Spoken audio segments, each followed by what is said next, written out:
தற்போது கிடைத்திருக்கும் முக்கிய செய்தியை பார்த்து வருகிறோம்.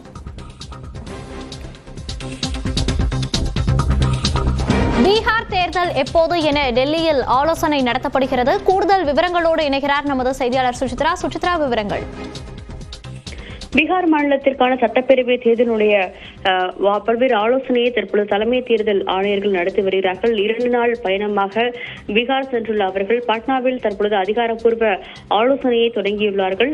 குறிப்பாக பல்வேறு அரசியல் கட்சிகள், போலீஸ் மற்றும் நிர்வாக அதிகாரிகள் என பல தரப்பினரிடம் பீகாரிலுடைய தேர்தலை எவ்வளவு பாதுகாப்பாக நடத்துவது, செய்யப்பட வேண்டிய அந்த முன்னேற்பாடு நடவடிக்கைகள் என்ன, அரசியல் கட்சியினுடைய ஒத்துழைப்புகள், மேலும் எத்தனை கட்டங்களாக தேர்தலை நடத்துவது என்பது தொடர்பான பல்வேறு ஆலோசனைகளை தற்பொழுது இந்திய தலைமை தேர்தல் ஆணையர் ஞானேஷ்குமார் தலைமையிலான குழுவானது தற்பொழுது நேரில் சென்று நடத்தி வருகிறது.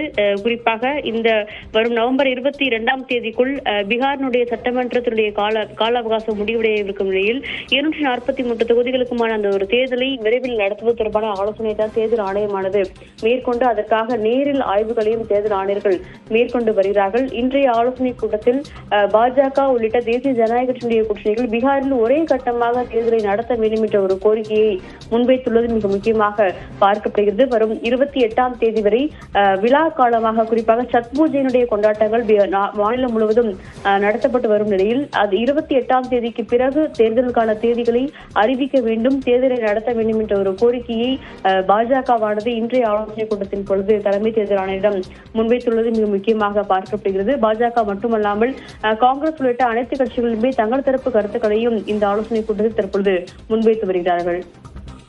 விவரங்களை பதிவு செய்தமைக்கு நன்றி சுசித்ரா.